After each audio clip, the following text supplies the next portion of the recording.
Judges 1.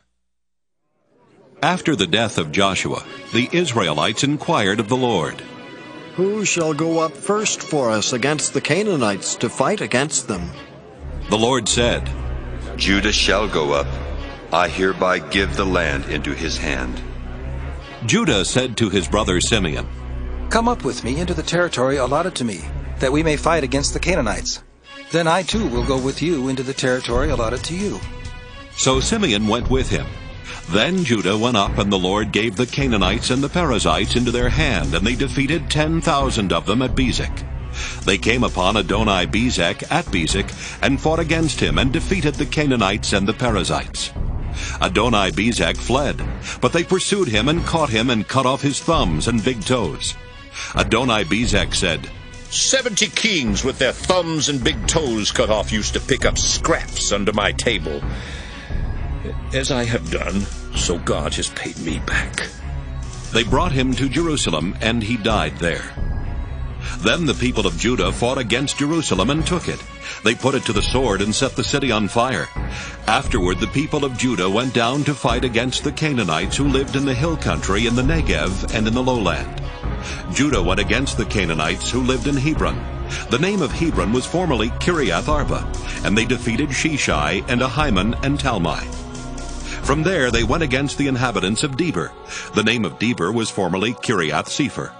Then Caleb said, "Whoever attacks Kiriath Sepher and takes it, I will give him my daughter Aksah as wife." And Othniel, son of Kenaz, Caleb's younger brother, took it, and he gave him his daughter Aksah as wife. When she came to him, she urged him to ask her father for a field. As she dismounted from her donkey, Caleb said to her, "What do you wish?" She said to him, "Give me a present. Since you have set me in the land of the Negev, give me also Gulath Mayim." So Caleb gave her Upper Gulath and Lower Gulath. The descendants of Hobab the Kenite, Moses' father-in-law, went up with the people of Judah from the city of palms into the wilderness of Judah, which lies in the Negev near Arad. Then they went and settled with the Amalekites. Judah went with his brother Simeon, and they defeated the Canaanites who inhabited Zephath, and devoted it to destruction. So the city was called Hormah. Judah took Gaza with its territory, Ashkelon with its territory, and Ekron with its territory. The Lord was with Judah, and he took possession of the hill country, but could not drive out the inhabitants of the plain, because they had chariots of iron. Hebron was given to Caleb as Moses had said, and he drove out from it the 3 sons of Anak. But the Benjaminites did not drive out the Jebusites who lived in Jerusalem. So the Jebusites have lived in Jerusalem among the Benjaminites to this day. The house of Joseph also went up against Bethel, and the Lord was with them. The house of Joseph sent out spies to Bethel. The name of the city was formerly Luz. When the spies saw a man coming out of the city, they said to him, "Show us the way into the city, and we'll deal kindly with you." So he showed them the way into the city, and they put the city to the sword, but they let the man and all his family go. So the man went to the land of the Hittites and built a city and named it Luz. That is its name to this day. Manasseh did not drive out the inhabitants of Beth-shean and its villages, or Taanach and its villages, or the inhabitants of Dor and its villages, or the inhabitants of Ibleam and its villages, or the inhabitants of Megiddo and its villages. But the Canaanites continued to live in that land. When Israel grew strong, they put the Canaanites to forced labor, but did not in fact drive them out. And Ephraim did not drive out the Canaanites who lived in Gezer, but the Canaanites lived among them in Gezer. Zebulun did not drive out the inhabitants of Kitron, or the inhabitants of Nahalal, but the Canaanites lived among them and became subject to forced labor. Asher did not drive out the inhabitants of Akko, or the inhabitants of Sidon, or of Alab, or of Akzib, or of Helba, or of Aphek, or of Rehob. But the Asherites lived among the Canaanites, the inhabitants of the land, for they did not drive them out. Naphtali did not drive out the inhabitants of Beth-shemesh, or the inhabitants of Beth-anath, but lived among the Canaanites, the inhabitants of the land. Nevertheless, the inhabitants of Beth-shemesh and of Beth-anath became subject to forced labor for them. The Amorites pressed the Danites back into the hill country. They did not allow them to come down to the plain.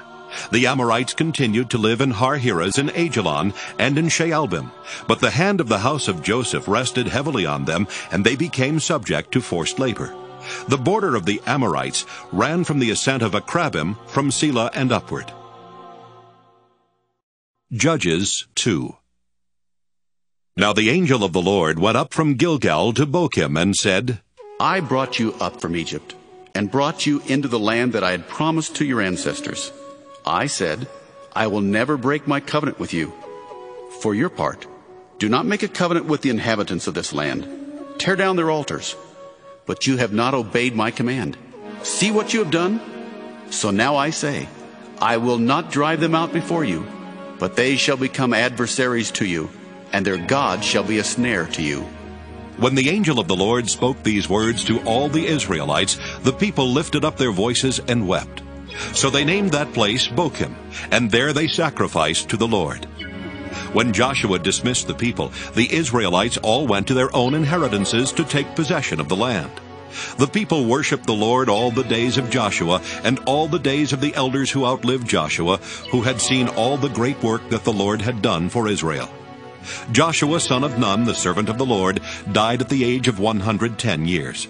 So they buried him within the bounds of his inheritance in Timnath-Heres, in the hill country of Ephraim, north of Mount Gaash. Moreover, that whole generation was gathered to their ancestors, and another generation grew up after them, who did not know the Lord or the work that he had done for Israel. Then the Israelites did what was evil in the sight of the Lord and worshipped the Baals. And they abandoned the Lord, the God of their ancestors, who had brought them out of the land of Egypt. They followed other gods from among the gods of the peoples who were all around them, and bowed down to them. And they provoked the Lord to anger. They abandoned the Lord and worshipped Baal and the Astartes. So the anger of the Lord was kindled against Israel, and he gave them over to plunderers who plundered them, and he sold them into the power of their enemies all around, so that they could no longer withstand their enemies. Whenever they marched out, the hand of the Lord was against them to bring misfortune, as the Lord had warned them and sworn to them. And they were in great distress. Then the Lord raised up judges, who delivered them out of the power of those who plundered them. Yet they did not listen even to their judges, for they lusted after other gods and bowed down to them. They soon turned aside from the way in which their ancestors had walked, who had obeyed the commandments of the Lord. They did not follow their example. Whenever the Lord raised up judges for them, the Lord was with the judge, and he delivered them from the hand of their enemies all the days of the judge. For the Lord would be moved to pity by their groaning because of those who persecuted and oppressed them. But whenever the judge died, they would relapse and behave worse than their ancestors, following other gods, worshipping them and bowing down to them. They would not drop any of their practices or their stubborn ways. So the anger of the Lord was kindled against Israel, and he said, Because this people have transgressed my covenant that I commanded their ancestors and have not obeyed my voice, I will no longer drive out before them any of the nations that Joshua left when he died.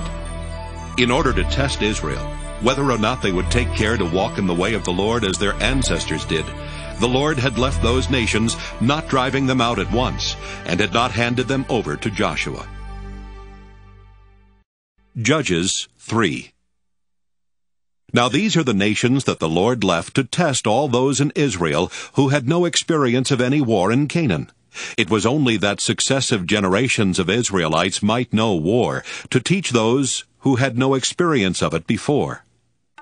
The 5 lords of the Philistines, and all the Canaanites, and the Sidonians, and the Hivites who lived on Mount Lebanon, from Mount Baal Hermon as far as Lebo-Hamath. They were for the testing of Israel, to know whether Israel would obey the commandments of the Lord, which he commanded their ancestors by Moses. So the Israelites lived among the Canaanites, the Hittites, the Amorites, the Perizzites, the Hivites, and the Jebusites. And they took their daughters as wives for themselves, and their own daughters they gave to their sons, and they worshipped their gods. The Israelites did what was evil in the sight of the Lord, forgetting the Lord their God, and worshipping the Baals and the Asherahs. Therefore the anger of the Lord was kindled against Israel, and he sold them into the hand of King Cushan-Rishathaim of Aram-Naharaim. And the Israelites served Cushan-Rishathaim 8 years. But when the Israelites cried out to the Lord raised up a deliverer for the Israelites, who delivered them, Othniel son of Kenaz, Caleb's younger brother. The Spirit of the Lord came upon him, and he judged Israel. He went out to war, and the Lord gave King Cushan-Rishathaim of Aram into his hand, and his hand prevailed over Cushan-Rishathaim. So the land had rest 40 years. Then Othniel son of Kenaz died. The Israelites again did what was evil in the sight of the Lord, and the Lord strengthened King Eglon of Moab against Israel, because they had done what was evil in the sight of the Lord. In alliance with the Ammonites and the Amalekites, he went and defeated Israel, and they took possession of the city of palms. So the Israelites served King Eglon of Moab 18 years. But when the Israelites cried out to the Lord raised up for them a deliverer, Ehud son of Gera, the Benjaminite, a left-handed man. The Israelites sent tribute by him to King Eglon of Moab. Ehud made for himself a sword with 2 edges, a cubit in length, and he fastened it on his right thigh under his clothes. Then he presented the tribute to King Eglon of Moab. Now Eglon was a very fat man. When Ehud had finished presenting the tribute, he sent the people who carried the tribute on their way. But he himself turned back at the sculptured stones near Gilgal and said, I have a secret message for you, O king. So the king said, Silence! And all his attendants went out from his presence. Ehud came to him while he was sitting alone in his cool roof chamber, and said, I have a message from God for you. So he rose from his seat. Then Ehud reached with his left hand, took the sword from his right thigh, and thrust it into Eglon's belly. The hilt also went in after the blade, and the fat closed over the blade, for he did not draw the sword out of his belly, and the dirt came out. Then Ehud went out into the vestibule, and closed the doors of the roof chamber on him, and locked them. After he had gone, the servants came. When they saw that the doors of the roof chamber were locked, they thought, He must be relieving himself in the cool chamber. So they waited until they were embarrassed. When he still did not open the doors of the roof chamber, they took the key and opened them. There was their lord lying dead on the floor. Ehud escaped while they delayed, and passed beyond the sculptured stones and escaped to Seirah. When he arrived, he sounded the trumpet in the hill country of Ephraim, and the Israelites went down with him from the hill country, having him at their head. He said to them, Follow after me, for the Lord has given your enemies, the Moabites, into your hand. So they went down after him and seized the fords of the Jordan against the Moabites, and allowed no one to cross over. At that time they killed about 10,000 of the Moabites, all strong, able-bodied men. No one escaped. So Moab was subdued that day under the hand of Israel, and the land had rest 80 years.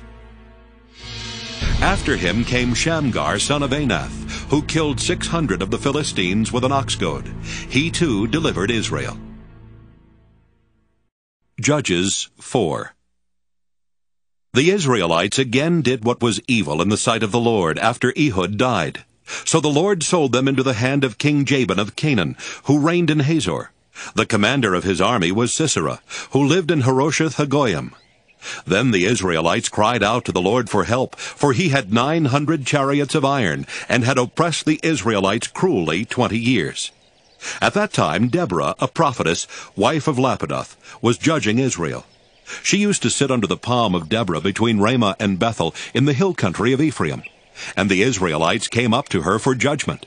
She sent and summoned Barak, son of Abinoam, from Kedesh in Naphtali, and said to him, The Lord, the God of Israel, commands you, Go, take position at Mount Tabor, bringing 10,000 from the tribe of Naphtali and the tribe of Zebulun.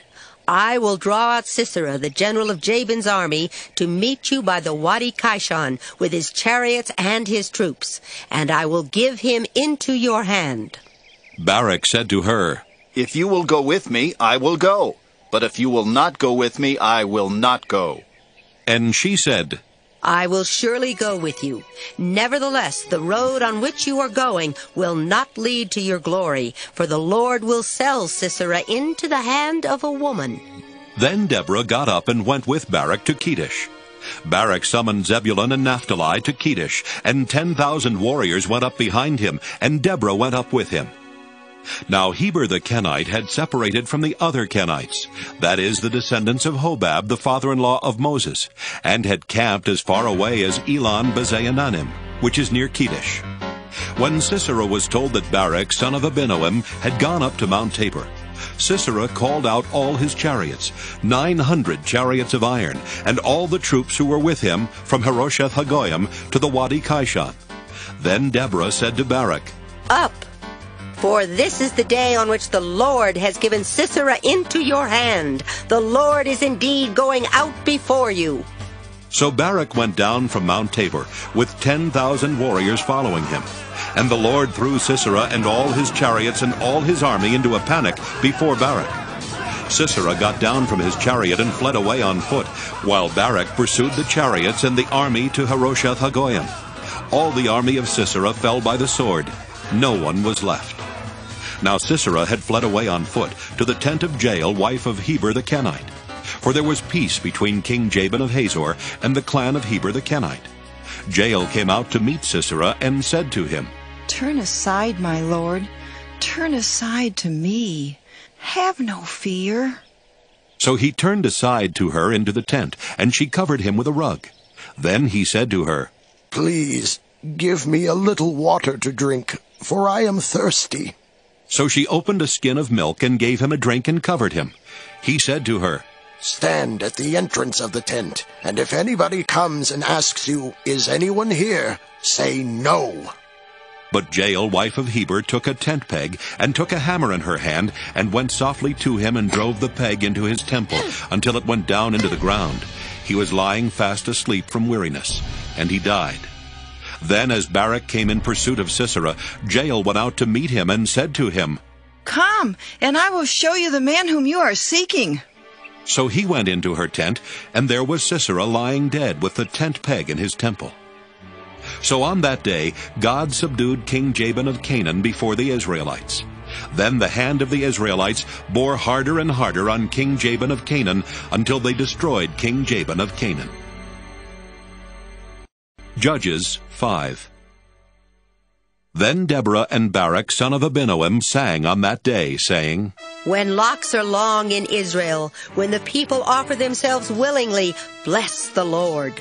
Hear, O kings, give ear, O princes. To the Lord I will sing. I will make melody to the Lord, the God of Israel. Lord, when you went out from Seir, when you marched from the region of Edom, the earth trembled and the heavens poured. The clouds indeed poured water. The mountains quaked before the Lord, the one of Sinai, before the Lord, the God of Israel. In the days of Shamgar, son of Anath, in the days of Jael, caravans ceased, and travelers kept to the byways. The peasantry prospered in Israel. They grew fat on plunder, because you arose, Deborah, arose as a mother in Israel. When new gods were chosen, then war was in the gates. Was shield or spear to be seen among 40,000 in Israel? My heart goes out to the commanders of Israel, who offered themselves willingly among the people. Bless the Lord. Tell of it, you who ride on white donkeys, you who sit on rich carpets, and you who walk by the way. To the sound of musicians at the watering places, there they repeat the triumphs of the Lord, the triumphs of his peasantry in Israel. Then down to the gates march the people of the Lord. Awake, awake, Deborah. Awake, awake, utter a song. Arise, Barak, lead away your captives, O son of Abinoam. Then down marched the remnant of the noble. The people of the Lord marched down for him against the mighty. From Ephraim they set out into the valley, following you, Benjamin, with your kin. From Machir marched down the commanders, and from Zebulun those who bear the marshal's staff. The chiefs of Issachar came with Deborah, and Issachar, faithful to Barak, into the valley they rushed out at his heels. Among the clans of Reuben there were great searchings of heart. Why did you tarry among the sheepfolds, to hear the piping for the flocks? Among the clans of Reuben there were great searchings of heart. Gilead stayed beyond the Jordan, and Dan, why did he abide with the ships? Asher sat still at the coast of the sea, settling down by his landings. Zebulun is a people that scorn death, Naphtali too, on the heights of the field. The kings came, they fought. Then fought the kings of Canaan at Taanach by the waters of Megiddo. They got no spoils of silver. The stars fought from heaven. From their courses they fought against Sisera. The torrent Kishon swept them away. The onrushing torrent, the torrent Kishon. March on, my soul, with might. Then loud beat the horse's hooves with the galloping of his steeds. Curse Miraz, says the angel of the Lord. Curse bitterly its inhabitants, because they did not come to the help of the Lord, to the help of the Lord against the mighty. Most blessed of women be Jael, the wife of Heber the Kenite, of tent-dwelling women most blessed. He asked water, and she gave him milk. She brought him curds in a lordly bowl. She put her hand to the tent peg, and her right hand to the workman's mallet. She struck Sisera a blow. She crushed his head. She shattered and pierced his temple. He sank. He fell. He lay still at her feet. At her feet he sank. He fell. Where he sank, there he fell dead. Out of the window she peered. The mother of Sisera gazed through the lattice. Why is his chariot so long in coming? Why tarry the hoofbeats of his chariots? Her wisest ladies make answer. Indeed, she answers the question herself. Are they not finding and dividing the spoil? A girl or two for every man? Spoil of dyed stuffs for Sisera. Spoil of dyed stuffs embroidered. 2 pieces of dyed work embroidered for my neck as spoil. So perish all your enemies, O Lord. But may your friends be like the sun as it rises in its might. And the land had rest 40 years. Judges 6. The Israelites did what was evil in the sight of the Lord, and the Lord gave them into the hand of Midian 7 years. The hand of Midian prevailed over Israel, and because of Midian the Israelites provided for themselves hiding places in the mountains, caves, and strongholds. For whenever the Israelites put in seed, the Midianites and the Amalekites and the people of the east would come up against them. They would encamp against them and destroy the produce of the land as far as the neighborhood of Gaza, and leave no sustenance in Israel, and no sheep or ox or donkey. For they and their livestock would come up, and they would even bring their tents as thick as locusts. Neither they nor their camels could be counted. So they wasted the land as they came in. Thus Israel was greatly impoverished because of Midian, and the Israelites cried out to the Lord for help. When the Israelites cried to the Lord on account of the Midianites, the Lord sent a prophet to the Israelites, and he said to them, Thus says the Lord, the God of Israel, I led you up from Egypt, and brought you out of the house of slavery, and I delivered you from the hand of the Egyptians, and from the hand of all who oppressed you, and drove them out before you, and gave you their land, and I said to you, I am the Lord your God. You shall not pay reverence to the gods of the Amorites, in whose land you live. But you have not given heed to my voice. Now the angel of the Lord came and sat under the oak at Ophrah, which belonged to Joash the Abiezrite, as his son Gideon was beating out wheat in the winepress to hide it from the Midianites.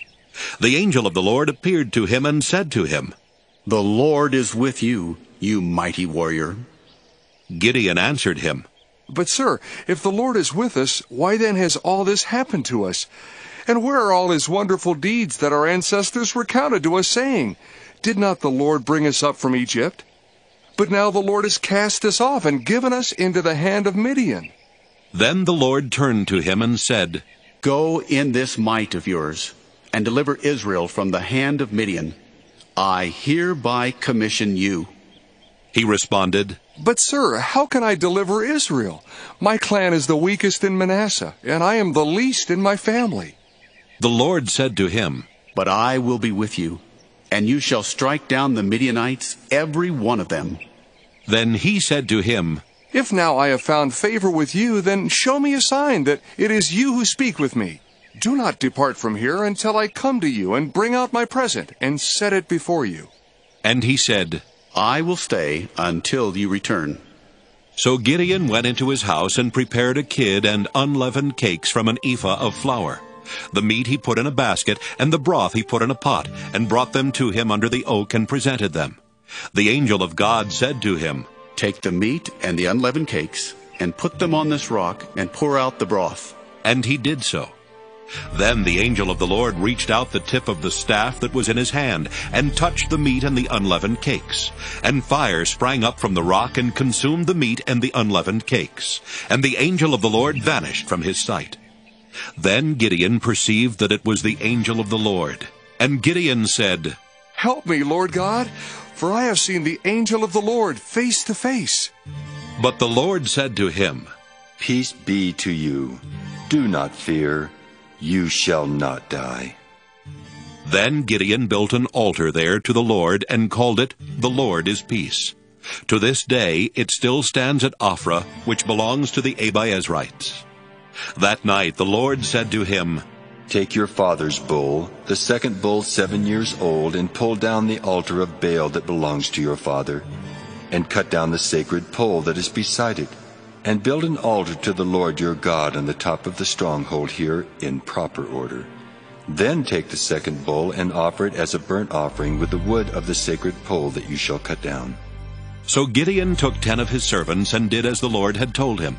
But because he was too afraid of his family and the townspeople to do it by day, he did it by night. When the townspeople rose early in the morning, the altar of Baal was broken down, and the sacred pole beside it was cut down, and the second bull was offered on the altar that had been built. So they said to one another, Who has done this? After searching and inquiring, they were told, Gideon, son of Joash, did it. Then the townspeople said to Joash, Bring out your son, so that he may die, for he has pulled down the altar of Baal, and cut down the sacred pole beside it. But Joash said to all who were arrayed against him, Will you contend for Baal, or will you defend his cause? Whoever contends for him shall be put to death by morning. If he is a god, let him contend for himself, because his altar has been pulled down. Therefore on that day Gideon was called Jerubbaal, that is to say, Let Baal contend against him, because he pulled down his altar. Then all the Midianites and the Amalekites and the people of the east came together, and crossing the Jordan they encamped in the valley of Jezreel. But the Spirit of the Lord took possession of Gideon, and he sounded the trumpet, and the Abiezrites were called out to follow him. He sent messengers throughout all Manasseh, and they too were called out to follow him. He also sent messengers to Asher, Zebulun, and Naphtali, and they went up to meet them. Then Gideon said to God, In order to see whether you will deliver Israel by my hand, as you have said, I am going to lay a fleece of wool on the threshing floor. If there is dew on the fleece alone, and it is dry on all the ground, then I shall know that you will deliver Israel by my hand, as you have said. And it was so. When he rose early next morning and squeezed the fleece, he wrung enough dew from the fleece to fill a bowl with water. Then Gideon said to God, Do not let your anger burn against me. Let me speak one more time. Let me, please, make trial with the fleece just once more. Let it be dry only on the fleece, and on all the ground let there be dew. And God did so that night. It was dry on the fleece only, and on all the ground there was dew. Judges 7. Then Jerubbaal, that is Gideon, and all the troops that were with him rose early and encamped beside the spring of Harod, and the camp of Midian was north of them, below the hill of Moreh in the valley. The Lord said to Gideon, The troops with you are too many for me to give the Midianites into their hand. Israel would only take the credit away from me, saying, My own hand has delivered me. Now therefore proclaim this in the hearing of the troops. Whoever is fearful and trembling, let him return home. Thus Gideon sifted them out. 22,000 returned, and 10,000 remained. Then the Lord said to Gideon, The troops are still too many. Take them down to the water, and I will sift them out for you there. When I say, this one shall go with you, he shall go with you. And when I say, this one shall not go with you, he shall not go. So he brought the troops down to the water, and the Lord said to Gideon, All those who lap the water with their tongues as a dog laps, you shall put to one side. All those who kneel down to drink, putting their hands to their mouths, you shall put to the other side. The number of those that lapped was 300, but all the rest of the troops knelt down to drink water. Then the Lord said to Gideon, With the 300 that lapped I will deliver you, and give the Midianites into your hand. Let all the others go to their homes. So he took the jars of the troops from their hands and their trumpets, and he sent all the rest of Israel back to their own tents, but retained the 300. The camp of Midian was below him in the valley. That same night the Lord said to him, Get up, attack the camp, for I have given it into your hand. But if you fear to attack, go down to the camp with your servant Purah, and you will hear what they say. And afterward your hands will be strengthened to attack the camp. Then he went down with his servant Purah to the outposts of the armed men that were in the camp. The Midianites and the Amalekites and all the people of the east lay along the valley as thick as locusts, and their camels were without number, countless as the sand on the seashore. When Gideon arrived, there was a man telling a dream to his comrade, and he said, I had a dream, and in it a cake of barley bread tumbled into the camp of Midian, and came to the tent, and struck it so that it fell. It turned upside down, and the tent collapsed. And his comrade answered, This is no other than the sword of Gideon, son of Joash, a man of Israel. Into his hand God has given Midian and all the army. When Gideon heard the telling of the dream and its interpretation, he worshipped. And he returned to the camp of Israel and said, Get up, for the Lord has given the army of Midian into your hand. After he divided the 300 men into 3 companies and put trumpets into the hands of all of them and empty jars with torches inside the jars, he said to them, Look at me and do the same.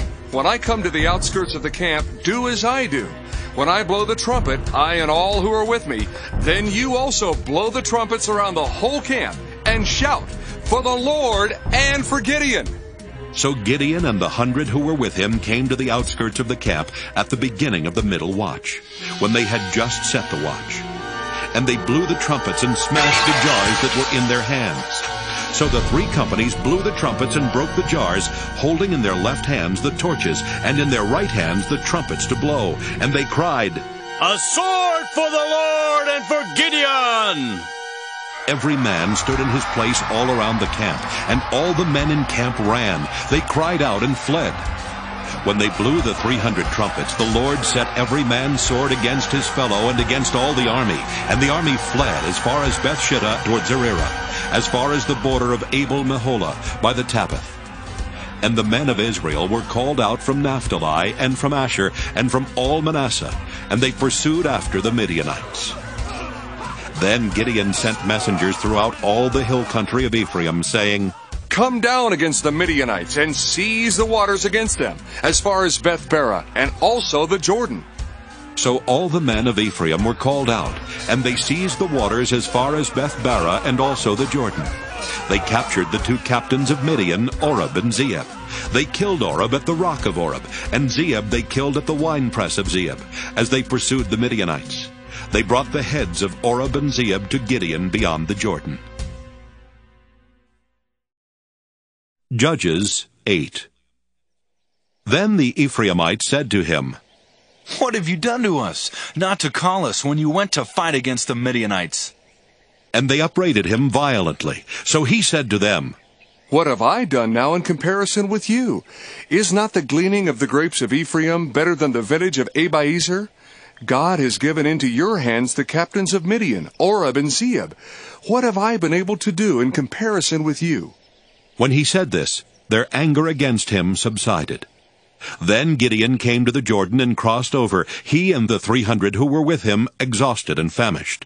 So he said to the people of Succoth, Please give some loaves of bread to my followers, for they are exhausted, and I am pursuing Zebah and Zalmunna, the kings of Midian. But the officials of Succoth said, Do you already have in your possession the hands of Zebah and Zalmunna, that we should give bread to your army?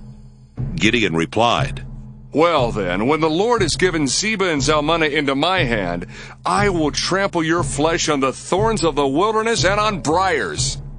From there he went up to Penuel, and made the same request of them. And the people of Penuel answered him as the people of Succoth had answered. So he said to the people of Penuel, When I come back victorious, I will break down this tower.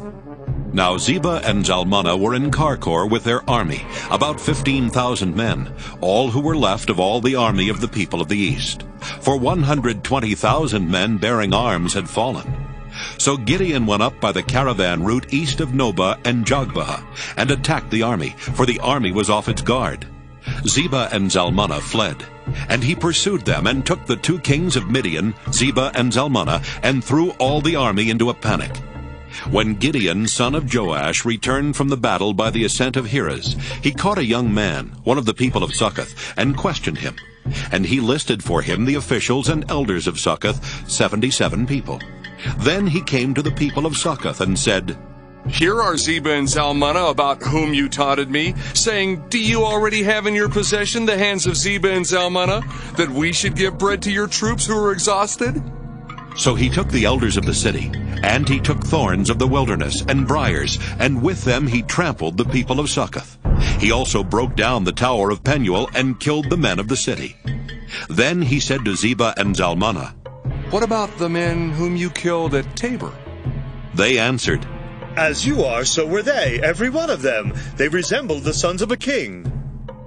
And he replied, They were my brothers, the sons of my mother. As the Lord lives, if you had saved them alive, I would not kill you. So he said to Jephthah his firstborn, Go kill them. But the boy did not draw his sword, for he was afraid, because he was still a boy. Then Zebah and Zalmunna said, You come and kill us, for as the man is, so is his strength. So Gideon proceeded to kill Zebah and Zalmunna, and he took the crescents that were on the necks of their camels. Then the Israelites said to Gideon, Rule over us, you and your son, and your grandson also, for you have delivered us out of the hand of Midian. Gideon said to them, I will not rule over you, and my son will not rule over you. The Lord will rule over you. Then Gideon said to them, Let me make a request of you. Each of you give me an earring. He has taken his booty. For the enemy had golden earrings, because they were Ishmaelites. We will willingly give them, they answered. So they spread a garment, and each threw into it an earring he had taken as booty. The weight of the golden earrings that he requested was 1,700 shekels of gold, apart from the crescents and the pendants and the purple garments worn by the kings of Midian, and the collars that were on the necks of their camels. Gideon made an ephod of it and put it in his town, in Ophrah. And all Israel prostituted themselves to it there, and it became a snare to Gideon and to his family. So Midian was subdued before the Israelites, and they lifted up their heads no more. So the land had rest 40 years in the days of Gideon. Jerubbaal, son of Joash, went to live in his own house. Now Gideon had 70 sons, his own offspring, for he had many wives. His concubine, who was in Shechem, also bore him a son, and he named him Abimelech. Then Gideon, son of Joash, died at a good old age, and was buried in the tomb of his father Joash at Ophrah of the Abiezrites. As soon as Gideon died, the Israelites relapsed and prostituted themselves with the Baals, making Baal-berith their god. The Israelites did not remember the Lord their God, who had rescued them from the hand of all their enemies on every side. And they did not exhibit loyalty to the house of Jerubbaal, that is Gideon, in return for all the good that he had done to Israel. Judges 9.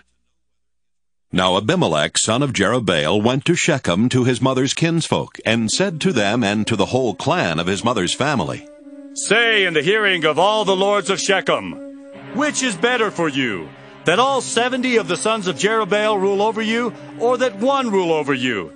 Remember also that I am your bone and your flesh. So his mother's kinsfolk spoke all these words on his behalf in the hearing of all the lords of Shechem. And their hearts inclined to follow Abimelech, for they said, "He is our brother." They gave him 70 pieces of silver out of the temple of Baal-berith, with which Abimelech hired worthless and reckless fellows who followed him. He went to his father's house at Ophrah and killed his brothers, the sons of Jerubbaal, 70 men on one stone. But Jotham, the youngest son of Jerubbaal, survived, for he hid himself. Then all the lords of Shechem and all Beth Millo came together, and they went and made Abimelech king by the oak of the pillar at Shechem.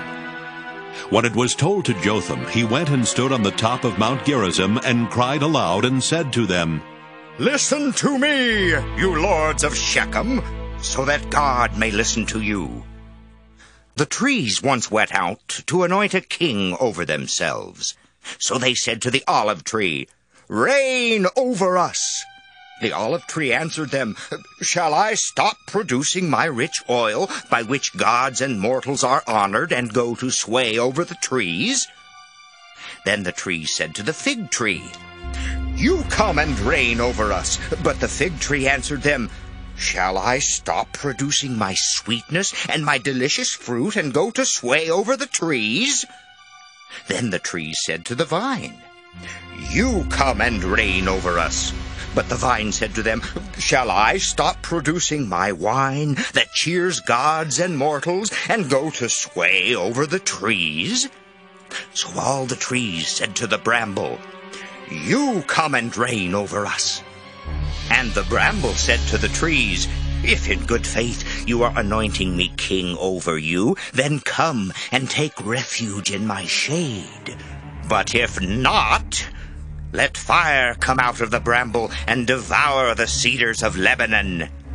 Now, therefore, if you acted in good faith and honor when you made Abimelech king, and if you have dealt well with Jerubbaal and his house, and have done to him as his actions deserved, for my father fought for you, and risked his life, and rescued you from the hand of Midian.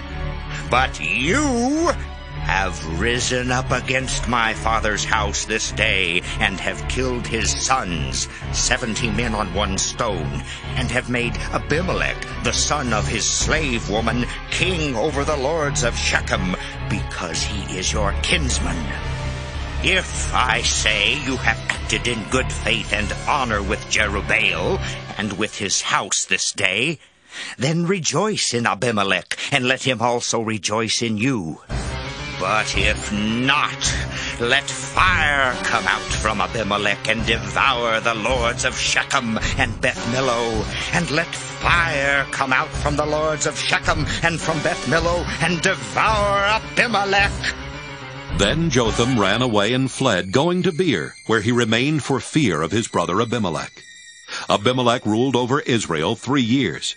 But God sent an evil spirit between Abimelech and the lords of Shechem, and the lords of Shechem dealt treacherously with Abimelech. This happened so that the violence done to the 70 sons of Jerubbaal might be avenged, and their blood be laid on their brother Abimelech, who killed them, and on the lords of Shechem, who strengthened his hands to kill his brothers. So out of hostility to him, the lords of Shechem set ambushes on the mountaintops. They robbed all who passed by them along that way, and it was reported to Abimelech. When Gaal, son of Ebed, moved into Shechem with his kinsfolk, the lords of Shechem put confidence in him. They went out into the field and gathered the grapes from their vineyards, trod them, and celebrated. Then they went into the temple of their god, ate and drank, and ridiculed Abimelech. Gaal, son of Ebed, said, "Who is Abimelech, and who are we of Shechem, that we should serve him? Did not the son of Jerubbaal and Zebul, his officer, serve the men of Hamor, father of Shechem? Why then should we serve him? If only this people were under my command. Then I would remove Abimelech. I would say to him, 'Increase your army, and come out.'" When Zebul, the ruler of the city, heard the words of Gaal, son of Ebed, his anger was kindled. He sent messengers to Abimelech at Arumah, saying, "Look, Gaal, son of Ebed, and his kinsfolk have come to Shechem, and they are stirring up the city against you. Now therefore go by night, you and the troops that are with you, and lie in wait in the fields. Then early in the morning, as soon as the sun rises, get up and rush on the city. And when he and the troops that are with him come out against you, you may deal with them as best you can." So Abimelech and all the troops with him got up by night, and lay in wait against Shechem in 4 companies. When Gaal, son of Ebed, went out and stood in the entrance of the gate of the city, Abimelech and the troops with him rose from the ambush. And when Gaal saw them, he said to Zebul, "Look, people are coming down from the mountaintops." And Zebul said to him, "The shadows on the mountains look like people to you." Gaal spoke again and said, "Look, people are coming down from Taberarez, and one company is coming from the direction of Elon-Meonanim." Then Zebul said to him, "Where is your boast now, you who said, 'Who is Abimelech, that we should serve him?' Are not these the troops you made light of? Go out now and fight with them." So Gaal went out at the head of the lords of Shechem and fought with Abimelech. Abimelech chased him, and he fled before him. Many fell wounded up to the entrance of the gate. So Abimelech resided at Arumah, and Zebul drove out Gaal and his kinsfolk, so that they could not live on at Shechem. On the following day, the people went out into the fields. When Abimelech was told, he took his troops and divided them into 3 companies and lay in wait in the fields. When he looked and saw the people coming out of the city, he rose against them and killed them. Abimelech and the company that was with him rushed forward and stood at the entrance of the gate of the city, while the 2 companies rushed on all who were in the fields and killed them. Abimelech fought against the city all that day. He took the city and killed the people that were in it, and he razed the city and sowed it with salt. When all the lords of the tower of Shechem heard of it, they entered the stronghold of the temple of El-Berith. Abimelech was told that all the lords of the tower of Shechem were gathered together. So Abimelech went up to Mount Zalmon, he and all the troops that were with him. Abimelech took an axe in his hand, cut down a bundle of brushwood, and took it up and laid it on his shoulder. Then he said to the troops with him, "What you have seen me do, do quickly as I have done." So every one of the troops cut down a bundle, and following Abimelech put it against the stronghold. And they set the stronghold on fire over them, so that all the people of the tower of Shechem also died, about 1,000 men and women. Then Abimelech went to Thebez and encamped against Thebez and took it. But there was a strong tower within the city, and all the men and women and all the lords of the city fled to it and shut themselves in. And they went to the roof of the tower. Abimelech came to the tower and fought against it, and came near to the entrance of the tower to burn it with fire. But a certain woman threw an upper millstone on Abimelech's head and crushed his skull. Immediately he called to the young man who carried his armor and said to him, "Draw your sword and kill me, so people will not say about me, 'A woman killed him.'" So the young man thrust him through, and he died. When the Israelites saw that Abimelech was dead, they all went home. Thus God repaid Abimelech for the crime he committed against his father in killing his 70 brothers. And God also made all the wickedness of the people of Shechem fall back on their heads, and on them came the curse of Jotham, son of Jerubbaal. Judges 10. After Abimelech, Tola, son of Puah, son of Dodo, a man of Issachar, who lived at Shamir in the hill country of Ephraim, rose to deliver Israel. He judged Israel 23 years. Then he died and was buried at Shamir. After him came Jair the Gileadite, who judged Israel 22 years. He had 30 sons who rode on 30 donkeys, and they had 30 towns which are in the land of Gilead, and are called Havoth Jair to this day. Jair died and was buried in Canaan. The Israelites again did what was evil in the sight of the Lord, worshipping the Baals and the Astartes, the gods of Aram, the gods of Sidon, the gods of Moab, the gods of the Ammonites, and the gods of the Philistines. Thus they abandoned the Lord and did not worship him. So the anger of the Lord was kindled against Israel, and he sold them into the hand of the Philistines and into the hand of the Ammonites. And they crushed and oppressed the Israelites that year. For 18 years they oppressed all the Israelites that were beyond the Jordan in the land of the Amorites, which is in Gilead. The Ammonites also crossed the Jordan to fight against Judah and against Benjamin and against the house of Ephraim, so that Israel was greatly distressed. So the Israelites cried to the Lord, saying, We have sinned against you because we have abandoned our God and have worshipped the Baals. And the Lord said to the Israelites, Did I not deliver you from the Egyptians and from the Amorites, from the Ammonites and from the Philistines? The Sidonians also, and the Amalekites, and the Maonites oppressed you, and you cried to me, and I delivered you out of their hand. Yet you have abandoned me and worshipped other gods. Therefore I will deliver you no more. Go and cry to the gods whom you have chosen. Let them deliver you in the time of your distress. And the Israelites said to the Lord, We have sinned. Do to us whatever seems good to you, but deliver us this day. So they put away the foreign gods from among them and worshipped the Lord. And he could no longer bear to see Israel suffer. Then the Ammonites were called to arms, and they encamped in Gilead. And the Israelites came together, and they encamped at Mizpah. The commanders of the people of Gilead said to one another, Who will begin the fight against the Ammonites? He shall be head over all the inhabitants of Gilead. Judges 11.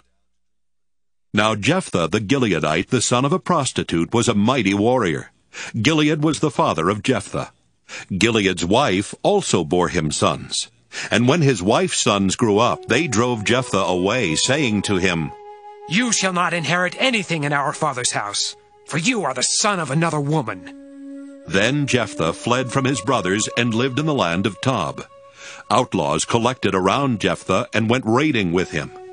After a time, the Ammonites made war against Israel. And when the Ammonites made war against Israel, the elders of Gilead went to bring Jephthah from the land of Tob. They said to Jephthah, Come and be our commander, so that we may fight with the Ammonites. But Jephthah said to the elders of Gilead, Are you not the very ones who rejected me and drove me out of my father's house? So why do you come to me now when you are in trouble? The elders of Gilead said to Jephthah, Nevertheless, we have now turned back to you, so that you may go with us and fight with the Ammonites, and become head over us, over all the inhabitants of Gilead. Jephthah said to the elders of Gilead, If you bring me home again to fight with the Ammonites, and the Lord gives them over to me, I will be your head. And the elders of Gilead said to Jephthah, The Lord will be witness between us. We will surely do as you say. So Jephthah went with the elders of Gilead, and the people made him head and commander over them. And Jephthah spoke all his words before the Lord at Mizpah. Then Jephthah sent messengers to the king of the Ammonites and said, What is there between you and me, that you have come to me to fight against my land? The king of the Ammonites answered the messengers of Jephthah, Because Israel, on coming from Egypt, took away my land from the Arnon to the Jabbok and to the Jordan. Now, therefore, restore it peaceably. Once again Jephthah sent messengers to the king of the Ammonites, and said to him, Thus says Jephthah, Israel did not take away the land of Moab, or the land of the Ammonites. But when they came up from Egypt, Israel went through the wilderness to the Red Sea, and came to Kadesh. Israel then sent messengers to the king of Edom, saying, Let us pass through your land. But the king of Edom would not listen. They also sent to the king of Moab, but he would not consent.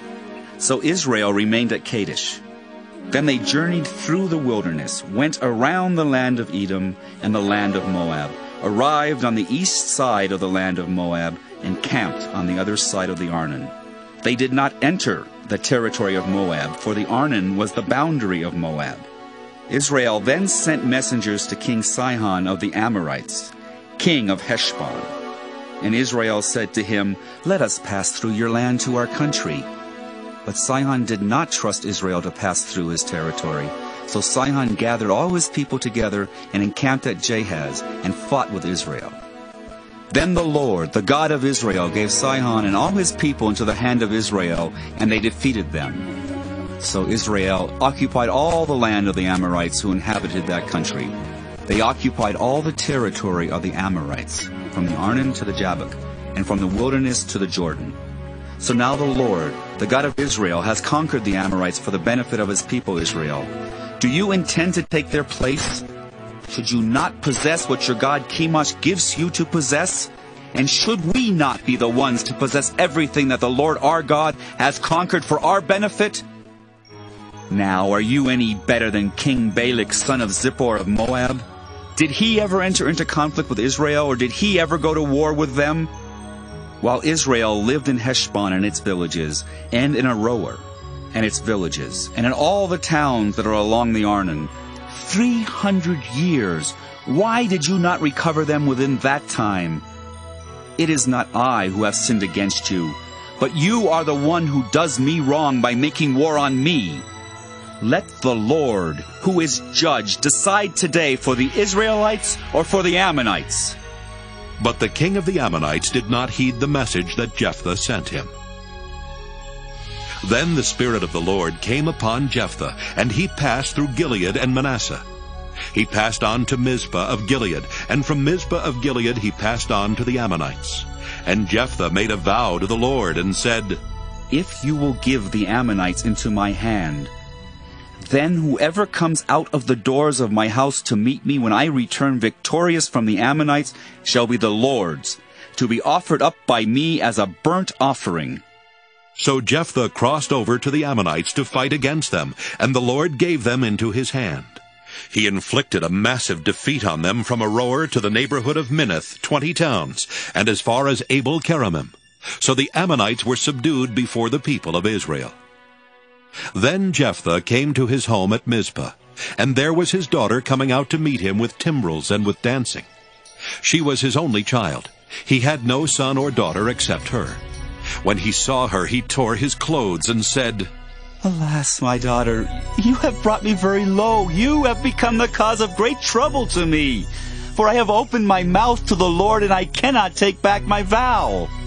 She said to him, My father, if you have opened your mouth to the Lord, do to me according to what has gone out of your mouth.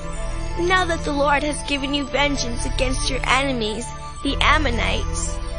And she said to her father, Let this thing be done for me.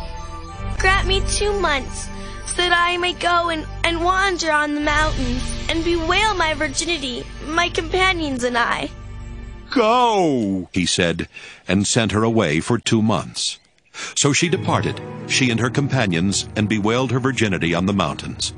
At the end of 2 months, she returned to her father, who did with her according to the vow he had made. She had never slept with a man.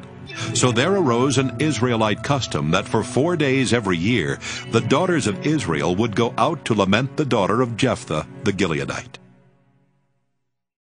Judges 12. The men of Ephraim were called to arms, and they crossed to Zaphon and said to Jephthah, Why did you cross over to fight against the Ammonites and did not call us to go with you? We will burn your house down over you. Jephthah said to them, My people and I were engaged in conflict with the Ammonites who oppressed us severely. But when I called you, you did not deliver me from their hand. When I saw that you would not deliver me, I took my life in my hand and crossed over against the Ammonites. And the Lord gave them into my hand. Why then have you come up to me this day, to fight against me? Then Jephthah gathered all the men of Gilead and fought with Ephraim. And the men of Gilead defeated Ephraim because they said, You were fugitives from Ephraim, you Gileadites in the heart of Ephraim and Manasseh. Then the Gileadites took the fords of the Jordan against the Ephraimites. Whenever one of the fugitives of Ephraim said, Let me go over, the men of Gilead would say to him, Are you an Ephraimite? When he said, No, they said to him, Then say, Shibboleth. And he said, Sibboleth? For he could not pronounce it right. Then they seized him and killed him at the fords of the Jordan. 42,000 of the Ephraimites fell at that time. Jephthah judged Israel 6 years.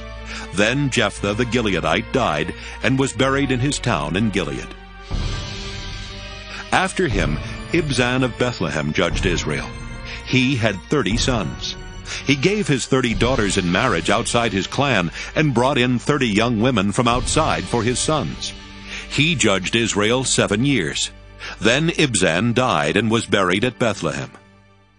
After him, Elon the Zebulunite judged Israel, and he judged Israel 10 years. Then Elon the Zebulunite died, and was buried at Ajalon in the land of Zebulun. After him, Abdon, son of Hillel the Pirathonite, judged Israel. He had 40 sons and 30 grandsons, who rode on 70 donkeys. He judged Israel 8 years. Then Abdon, son of Hillel the Pirathonite, died, and was buried at Pirathon in the land of Ephraim, in the hill country of the Amalekites.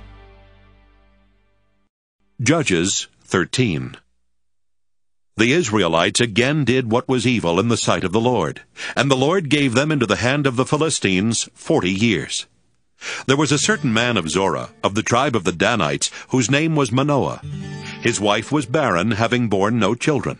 And the angel of the Lord appeared to the woman and said to her, Although you are barren, having borne no children, you shall conceive and bear a son.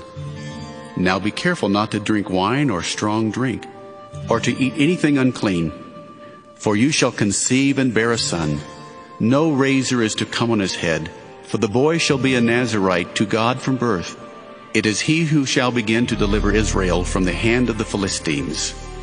Then the woman came and told her husband, A man of God came to me, and his appearance was like that of an angel of God, most awe-inspiring. I did not ask him where he came from, and he did not tell me his name. But he said to me, You shall conceive and bear a son. So then drink no wine or strong drink, and eat nothing unclean. For the boy shall be a Nazirite to God from birth to the day of his death. Then Manoah entreated the Lord and said, O Lord, I pray, let the man of God whom you sent come to us again and teach us what we are to do concerning the boy who will be born. God listened to Manoah, and the angel of God came again to the woman as she sat in the field. But her husband Manoah was not with her. So the woman ran quickly and told her husband, The man who came to me the other day has appeared to me. Manoah got up and followed his wife and came to the man and said to him, Are you the man who spoke to this woman? And he said, I am. Then Manoah said, Now when your words come true, what is to be the boy's rule of life? What is he to do? The angel of the Lord said to Manoah, Let the woman give heed to all that I said to her. She may not eat of anything that comes from the vine. She is not to drink wine or strong drink or eat any unclean thing. She is to observe everything that I commanded her. Manoah said to the angel of the Lord, Allow us to detain you and prepare a kid for you. The angel of the Lord said to Manoah, If you detain me, I will not eat your food. But if you want to prepare a burnt offering, then offer it to the Lord. For Manoah did not know that he was the angel of the Lord.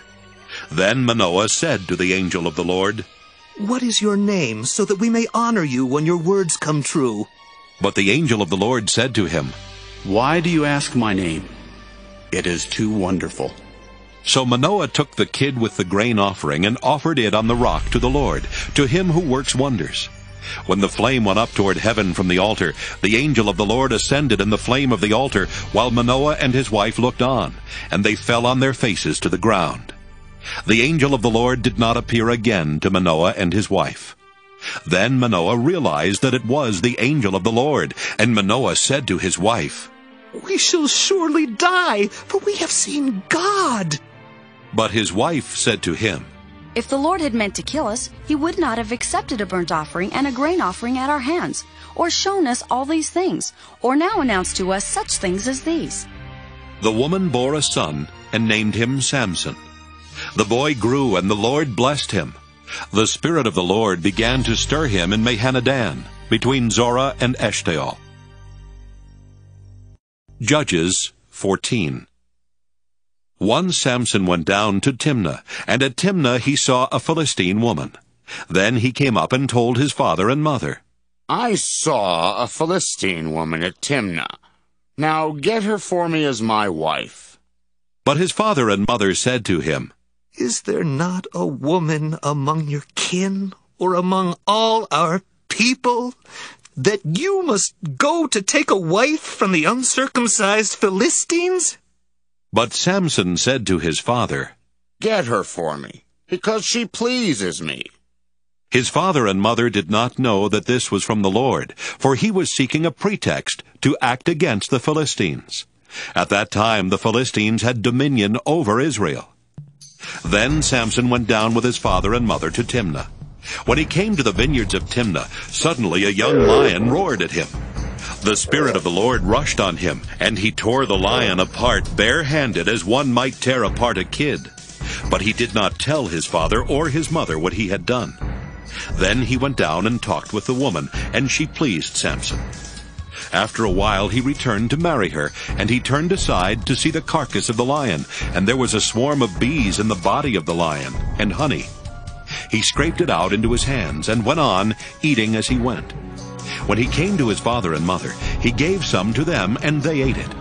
But he did not tell them that he had taken the honey from the carcass of the lion. His father went down to the woman, and Samson made a feast there as the young men were accustomed to do. When the people saw him, they brought 30 companions to be with him. Samson said to them, "Let me now put a riddle to you. If you can explain it to me within the 7 days of the feast and find it out, then I will give you 30 linen garments and 30 festal garments. But if you cannot explain it to me, then you shall give me 30 linen garments and 30 festal garments." So they said to him, Ask your riddle. Let us hear it. He said to them, "Out of the eater came something to eat. Out of the strong came something sweet." But for 3 days they could not explain the riddle. On the 4th day they said to Samson's wife, "Coax your husband to explain the riddle to us, or we will burn you and your father's house with fire. Have you invited us here to impoverish us?" So Samson's wife wept before him, saying, "You hate me. You do not really love me. You have asked a riddle of my people, but you have not explained it to me." He said to her, "Look, I have not told my father or my mother. Why should I tell you?" She wept before him the 7 days that their feast lasted, and because she nagged him, on the 7th day he told her. Then she explained the riddle to her people. The men of the town said to him on the 7th day before the sun went down, "What is sweeter than honey? What is stronger than a lion?" And he said to them, "If you had not plowed with my heifer, you would not have found out my riddle." Then the Spirit of the Lord rushed on him, and he went down to Ashkelon. He killed 30 men of the town, took their spoil, and gave the festal garments to those who had explained the riddle. In hot anger he went back to his father's house, and Samson's wife was given to his companion, who had been his best man. Judges 15. After a while, at the time of the wheat harvest, Samson went to visit his wife, bringing along a kid. He said, "I want to go into my wife's room." But her father would not allow him to go in. Her father said, "I was sure that you had rejected her, so I gave her to your companion. Is not her younger sister prettier than she? Why not take her instead?" Samson said to them, "This time, when I do mischief to the Philistines, I will be without blame." So Samson went and caught 300 foxes, and took some torches, and he turned the foxes tail to tail, and put a torch between each pair of tails. When he had set fire to the torches, he let the foxes go into the standing grain of the Philistines, and burned up the shocks and the standing grain, as well as the vineyards and olive groves. Then the Philistines asked, "Who has done this?" And they said, "Samson, the son-in-law of the Timnite, because he has taken Samson's wife and given her to his companion." So the Philistines came up and burned her and her father. Samson said to them, "If this is what you do, I swear I will not stop until I have taken revenge on you." He struck them down, hip and thigh, with great slaughter, and he went down and stayed in the cleft of the rock of Etam. Then the Philistines came up and encamped in Judah and made a raid on Lehi. The men of Judah said, "Why have you come up against us?" They said, "We've come up to bind Samson, to do to him as he did to us." Then 3,000 men of Judah went down to the cleft of the rock of Etam, and they said to Samson, Do you not know that the Philistines are rulers over us? What then have you done to us? He replied, As they did to me, so I have done to them. They said to him, We have come down to bind you so that we may give you into the hands of the Philistines. Samson answered them, Swear to me that you yourselves will not attack me.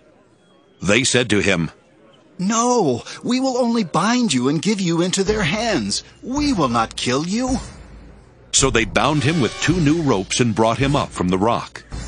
When he came to Lehi, the Philistines came shouting to meet him, and the Spirit of the Lord rushed on him, and the ropes that were on his arms became like flax that has caught fire, and his bonds melted off his hands. Then he found a fresh jawbone of a donkey, reached down and took it, and with it he killed 1,000 men. And Samson said, With the jawbone of a donkey, heaps upon heaps. With the jawbone of a donkey I have slain 1,000 men. When he had finished speaking, he threw away the jawbone, and that place was called Ramoth-Lehi. By then he was very thirsty, and he called on the Lord, saying, You have granted this great victory by the hand of your servant. Am I now to die of thirst and fall into the hands of the uncircumcised? So God split open the hollow place that is at Lehi, and water came from it. When he drank, his spirit returned, and he revived. Therefore it was named En-Hakkore, which is at Lehi to this day. And he judged Israel in the days of the Philistines 20 years. Judges 16. Once Samson went to Gaza, where he saw a prostitute and went into her. The Gazites were told, Samson has come here. So they circled around and lay in wait for him all night at the city gate. They kept quiet all night, thinking, Let us wait until the light of the morning. Then we will kill him. But Samson lay only until midnight.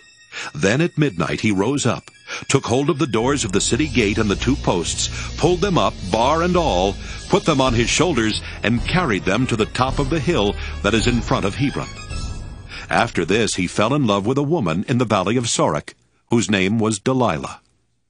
The lords of the Philistines came to her and said to her, Coax him and find out what makes his strength so great, and how we may overpower him so that we may bind him in order to subdue him. And we will each give you 1,100 pieces of silver. So Delilah said to Samson, Please tell me what makes your strength so great, and how you could be bound so that one could subdue you.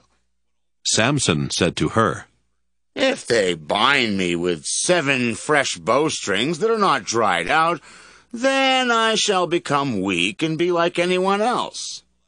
Then the lords of the Philistines brought her 7 fresh bowstrings that had not dried out, and she bound him with them. While men were lying in wait in an inner chamber, she said to him, The Philistines are upon you, Samson. But he snapped the bowstrings, as a strand of fiber snaps when it touches the fire, so the secret of his strength was not known.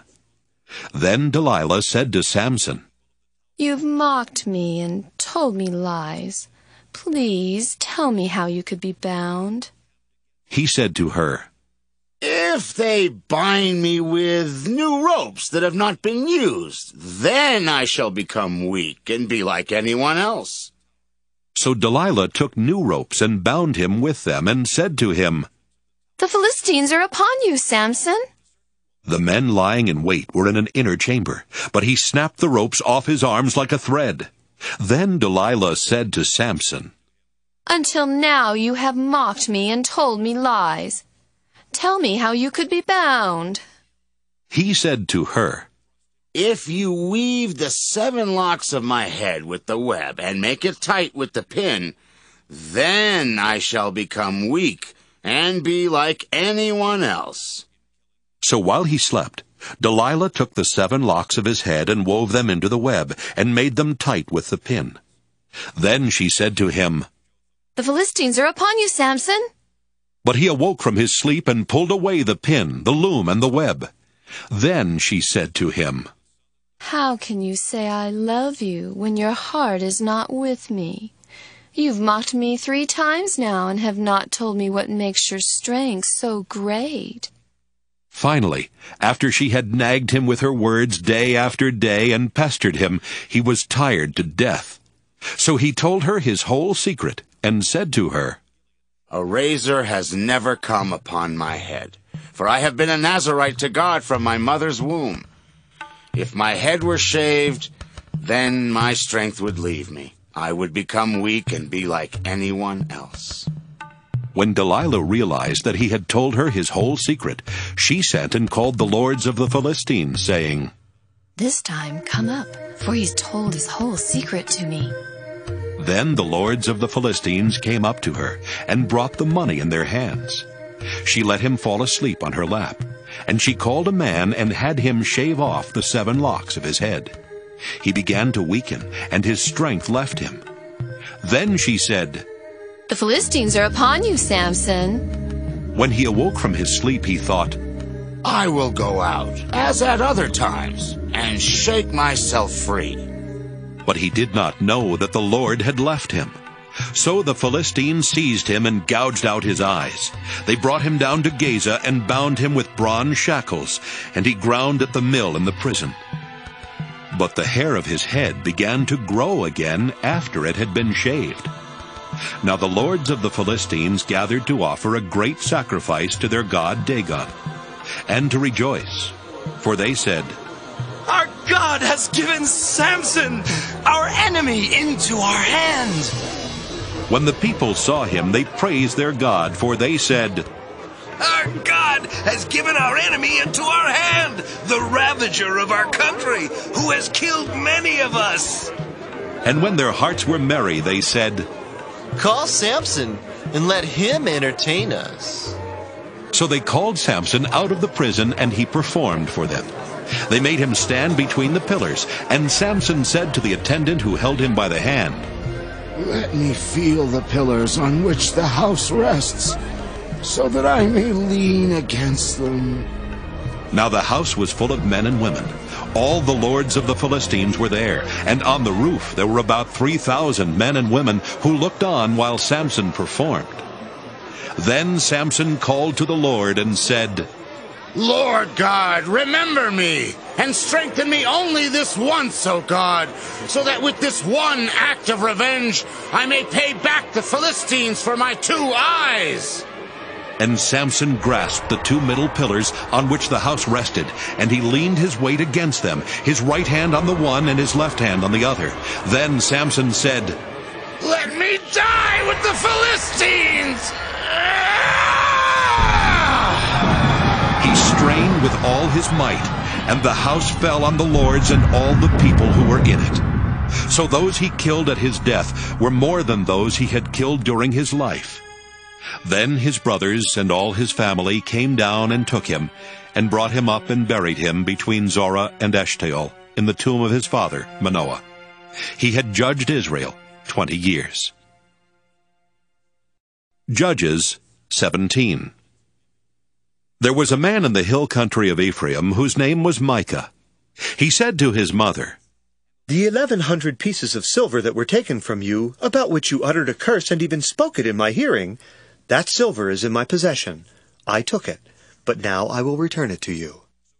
And his mother said, "May my son be blessed by the Lord." Then he returned the 1,100 pieces of silver to his mother, and his mother said, "I consecrate the silver to the Lord from my hand for my son, to make an idol of cast metal." So when he returned the money to his mother took 200 pieces of silver and gave it to the silversmith, who made it into an idol of cast metal. And it was in the house of Micah.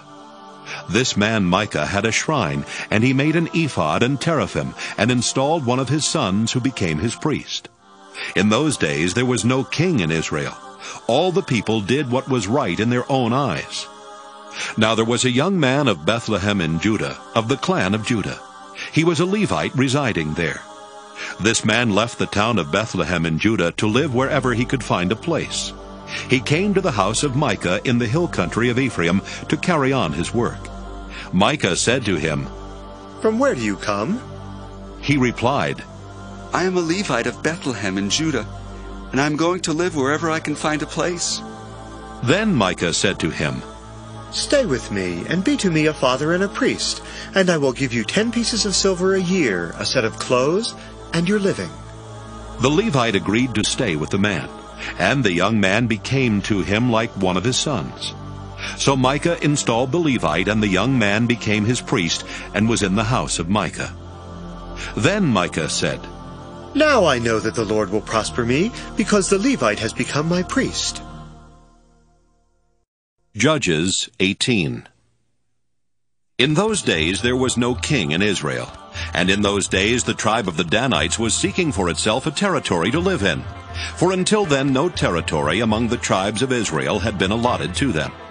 So the Danites sent 5 valiant men from the whole number of their clan, from Zorah and from Eshtaol, to spy out the land and to explore it. And they said to them, "Go, explore the land." When they came to the hill country of Ephraim, to the house of Micah, they stayed there. While they were at Micah's house, they recognized the voice of the young Levite. So they went over and asked him, "Who brought you here? What are you doing in this place? What is your business here?" He said to them, "Micah did such and such for me, and he hired me, and I have become his priest." Then they said to him, "Inquire of God, that we may know whether the mission we are undertaking will succeed." The priest replied, "Go in peace. The mission you are on is under the eye of the Lord." The 5 men went on, and when they came to Laish, they observed the people who were there living securely, after the manner of the Sidonians, quiet and unsuspecting, lacking nothing on earth, and possessing wealth. Furthermore, they were far from the Sidonians and had no dealings with Aram. When they came to their kinsfolk at Zorah and Eshtaol, they said to them, "What do you report?" They said, "Come, let us go up against them, for we have seen the land, and it is very good. Will you do nothing? Do not be slow to go, but enter in and possess the land. When you go, you will come to an unsuspecting people. The land is broad. God has indeed given it unto your hands, a place where there is no lack of anything on earth." 600 men of the Danite clan, armed with weapons of war, set out from Zorah and Eshtaol, and went up and encamped at Kiriath Jearim in Judah. On this account, that place is called Mahanadan to this day. It is west of Kiriath Jearim. From there they passed on to the hill country of Ephraim, and came to the house of Micah. Then the 5 men who had gone to spy out the land, that is Laish, said to their comrades, "Do you know that in these buildings there are an ephod, teraphim, and an idol of cast metal? Now therefore consider what you will do." So they turned in that direction, and came to the house of the young Levite, at the home of Micah, and greeted him. While the 600 men of the Danites, armed with their weapons of war, stood by the entrance of the gate, the 5 men who had gone to spy out the land proceeded to enter and take the idol of cast metal, the ephod and the teraphim. The priest was standing by the entrance of the gate with the 600 men armed with weapons of war. When the men went into Micah's house and took the idol of cast metal, the ephod and the teraphim, the priest said to them, "What are you doing?" They said to him, "Keep quiet. Put your hand over your mouth and come with us, and be to us a father and a priest. Is it better for you to be priest to the house of one person, or to be priest to a tribe and clan in Israel?" Then the priest accepted the offer. He took the ephod, the teraphim, and the idol, and went along with the people. So they resumed their journey, putting the little ones, the livestock, and the goods in front of them. When they were some distance from the home of Micah, the men who were in the houses near Micah's house were called out, and they overtook the Danites. They shouted to the Danites, who turned around and said to Micah, "What is the matter that you come with such a company?" He replied, "You take my gods that I made and the priest and go away, and what have I left? How then can you ask me what is the matter?"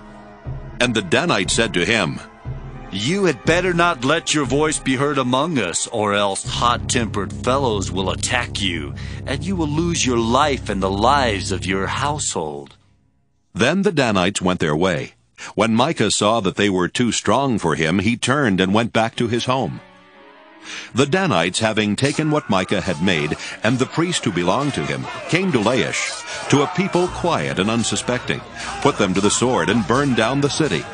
There was no deliverer, because it was far from Sidon, and they had no dealings with Aram. It was in the valley that belongs to Beth Rehob. They rebuilt the city and lived in it. They named the city Dan after their ancestor Dan, who was born to Israel. But the name of the city was formerly Laish. Then the Danites set up the idol for themselves.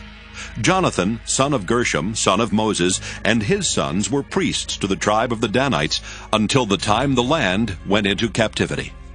So they maintained as their own Micah's idol that he had made, as long as the house of God was at Shiloh. Judges 19. In those days, when there was no king in Israel, a certain Levite residing in the remote parts of the hill country of Ephraim took to himself a concubine from Bethlehem in Judah. But his concubine became angry with him, and she went away from him to her father's house at Bethlehem in Judah, and was there some 4 months. Then her husband set out after her, to speak tenderly to her, and bring her back. He had with him his servant and a couple of donkeys. When he reached her father's house, the girl's father saw him and came with joy to meet him. His father-in-law, the girl's father, made him stay, and he remained with him 3 days. So they ate and drank, and he stayed there. On the 4th day they got up early in the morning, and he prepared to go. But the girl's father said to his son-in-law, "Fortify yourself with a bit of food, and after that you may go." So the 2 men sat and ate and drank together. And the girl's father said to the man, "Why not spend the night and enjoy yourself?" When the man got up to go, his father-in-law kept urging him until he spent the night there again. On the 5th day he got up early in the morning to leave, and the girl's father said, "Fortify yourself." So they lingered until the day declined, and the 2 of them ate and drank. When the man with his concubine and his servant got up to leave, his father-in-law, the girl's father, said to him, "Look, the day has worn on until it's almost evening. Spend the night. See, the day is drawn to a close. Spend the night here and enjoy yourself. Tomorrow you can get up early in the morning for your journey and go home." But the man would not spend the night. He got up and departed, and arrived opposite Jebus, that is Jerusalem. He had with him a couple of saddled donkeys, and his concubine was with him. When they were near Jebus, the day was far spent, and the servant said to his master, "Come now, let us turn aside to this city of the Jebusites and spend the night in it." But his master said to him, "We will not turn aside into a city of foreigners who do not belong to the people of Israel, but we will continue on to Gibeah." Then he said to his servant, "Come, let us try to reach one of these places and spend the night at Gibeah or at Ramah." So they passed on and went their way, and the sun went down on them near Gibeah, which belongs to Benjamin. They turned aside there to go in and spend the night at Gibeah. He went in and sat down in the open square of the city, but no one took them in to spend the night. Then at evening there was an old man coming from his work in the field. The man was from the hill country of Ephraim, and he was residing in Gibeah. The people of the place were Benjaminites.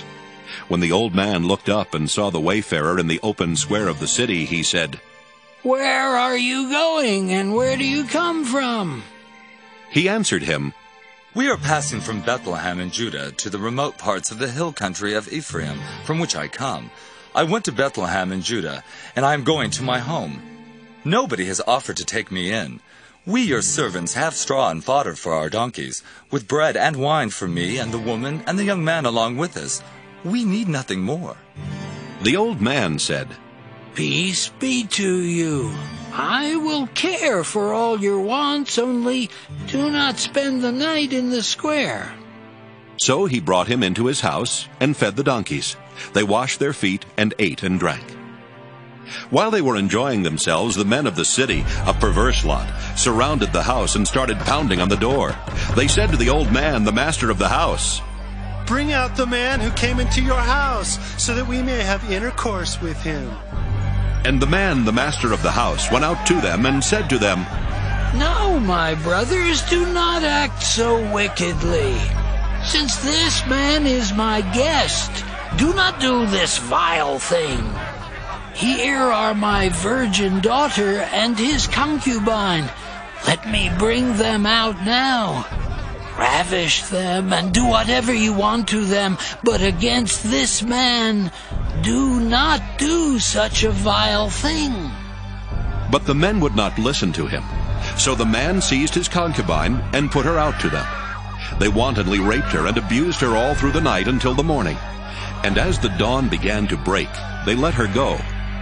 As morning appeared, the woman came and fell down at the door of the man's house where her master was, until it was light. In the morning her master got up, opened the doors of the house, and when he went out to go on his way, there was his concubine lying at the door of the house, with her hands on the threshold. "Get up," he said to her. "We are going." But there was no answer. Then he put her on the donkey, and the man set out for his home.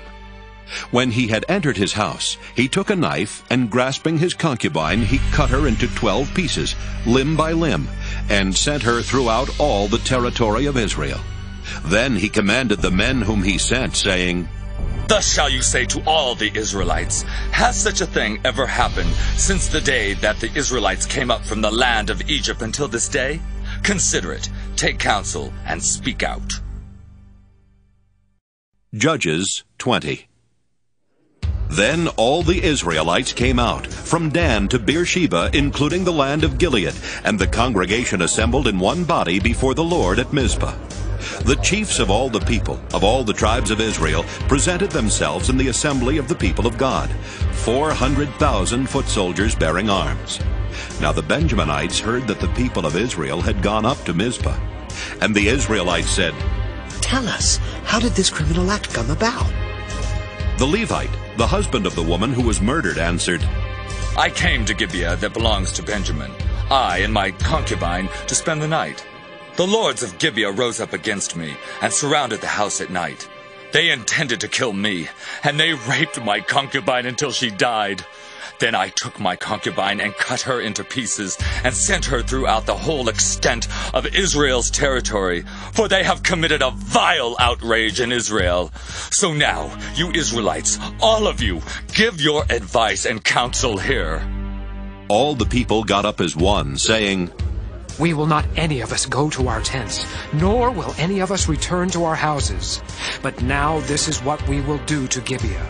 We will go up against it by lot. We will take 10 men of 100 throughout all the tribes of Israel, and 100 of 1,000, and 1,000 of 10,000 to bring provisions for the troops who are going to repay Gibeah of Benjamin for all the disgrace that they have done in Israel." So all the men of Israel gathered against the city, united as one.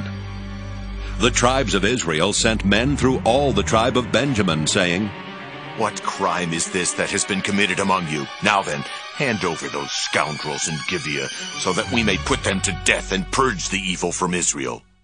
But the Benjaminites would not listen to their kinsfolk, the Israelites. The Benjaminites came together out of the towns to Gibeah, to go out to battle against the Israelites. On that day the Benjaminites mustered 26,000 armed men from their towns, besides the inhabitants of Gibeah. Of all this force, there were 700 picked men who were left-handed. Every one could sling a stone at a hair and not miss. And the Israelites, apart from Benjamin, mustered 400,000 armed men, all of them warriors. The Israelites proceeded to go up to Bethel, where they inquired of God, "Which of us shall go up first to battle against the Benjaminites?" And the Lord answered, "Judah shall go up first." Then the Israelites got up in the morning and encamped against Gibeah. The Israelites went out to battle against Benjamin, and the Israelites drew up the battle line against them at Gibeah. The Benjaminites came out of Gibeah and struck down on that day 22,000 of the Israelites. The Israelites went up and wept before the Lord until the evening. And they inquired of the Lord, "Shall we again draw near to battle against our kinsfolk, the Benjaminites?" And the Lord said, "Go up against them." The Israelites took courage and again formed the battle line in the same place where they had formed it on the first day. So the Israelites advanced against the Benjaminites the second day. Benjamin moved out against them from Gibeah the second day, and struck down 18,000 of the Israelites, all of them armed men. Then all the Israelites, the whole army, went back to Bethel and wept, sitting there before the Lord. They fasted that day until evening. Then they offered burnt offerings and sacrifices of well-being before the Lord. And the Israelites inquired of the Lord, for the ark of the covenant of God was there in those days, and Phinehas, son of Eleazar, son of Aaron, ministered before it in those days, saying, Shall we go out once more to battle against our kinsfolk the Benjaminites, or shall we desist? The Lord answered, Go up, for tomorrow I will give them into your hand. So Israel stationed men in ambush around Gibeah. Then the Israelites went up against the Benjaminites on the third day, and set themselves in array against Gibeah as before. When the Benjaminites went out against the army, they were drawn away from the city. As before, they began to inflict casualties on the troops along the main roads, one of which goes up to Bethel, and the other to Gibeah, as well as in the open country, killing about 30 men of Israel. The Benjaminites thought, They are being routed before us as previously. But the Israelites said, Let us retreat and draw them away from the city toward the roads. The main body of the Israelites drew back its battle line to Baal Tamar, while those Israelites who were in ambush rushed out of their place west of Geba. There came against Gibeah 10,000 picked men out of all Israel, and the battle was fierce. But the Benjaminites did not realize that disaster was close upon them. The Lord defeated Benjamin before Israel, and the Israelites destroyed 25,100 men of Benjamin that day, all of them armed. Then the Benjaminites saw that they were defeated. The Israelites gave ground to Benjamin because they trusted to the troops in ambush that they had stationed against Gibeah. The troops in ambush rushed quickly upon Gibeah. Then they put the whole city to the sword. Now the agreement between the main body of Israel and the men in ambush was that when they sent up a cloud of smoke out of the city, the main body of Israel should turn in battle. But Benjamin had begun to inflict casualties on the Israelites, killing about 30 of them. So they thought, Surely they are defeated before us as in the first battle. But when the cloud, a column of smoke, began to rise out of the city, the Benjaminites looked behind them, and there was the whole city going up in smoke toward the sky. Then the main body of Israel turned, and the Benjaminites were dismayed, for they saw that disaster was close upon them. Therefore they turned away from the Israelites in the direction of the wilderness. But the battle overtook them, and those who came out of the city were slaughtering them in between. Cutting down the Benjaminites, they pursued them from Nohah, and trod them down as far as a place east of Gibeah. 18,000 Benjaminites fell, all of them courageous fighters. When they turned and fled toward the wilderness to the rock of Rimmon, 5,000 of them were cut down on the main roads, and they were pursued as far as Gidom, and 2,000 of them were slain. So all who fell that day of Benjamin were 25,000 arms-bearing men, all of them courageous fighters. But 600 turned and fled toward the wilderness to the rock of Rimmon, and remained at the rock of Rimmon for 4 months. Meanwhile, the Israelites turned back against the Benjaminites and put them to the sword, the city, the people, the animals, and all that remained. Also the remaining towns they set on fire. Judges 21. Now the Israelites had sworn at Mizpah, No one of us shall give his daughter in marriage to Benjamin. And the people came to Bethel, and sat there until evening before God, and they lifted up their voices and wept bitterly. They said, O Lord, the God of Israel, why has it come to pass that today there should be one tribe lacking in Israel?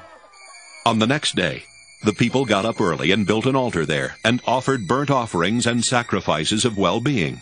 Then the Israelites said, Which of all the tribes of Israel did not come up in the assembly to the Lord? For a solemn oath had been taken concerning whoever did not come up to the Lord to Mizpah, saying, That one shall be put to death. But the Israelites had compassion for Benjamin their kin, and said, One tribe is cut off from Israel this day. What shall we do for wives for those who are left, since we have sworn by the Lord that we will not give them any of our daughters as wives? Then they said, Is there anyone from the tribes of Israel who did not come up to the Lord to Mizpah? It turned out that no one from Jabesh Gilead had come to the camp, to the assembly. For when the roll was called among the people, not one of the inhabitants of Jabesh Gilead was there.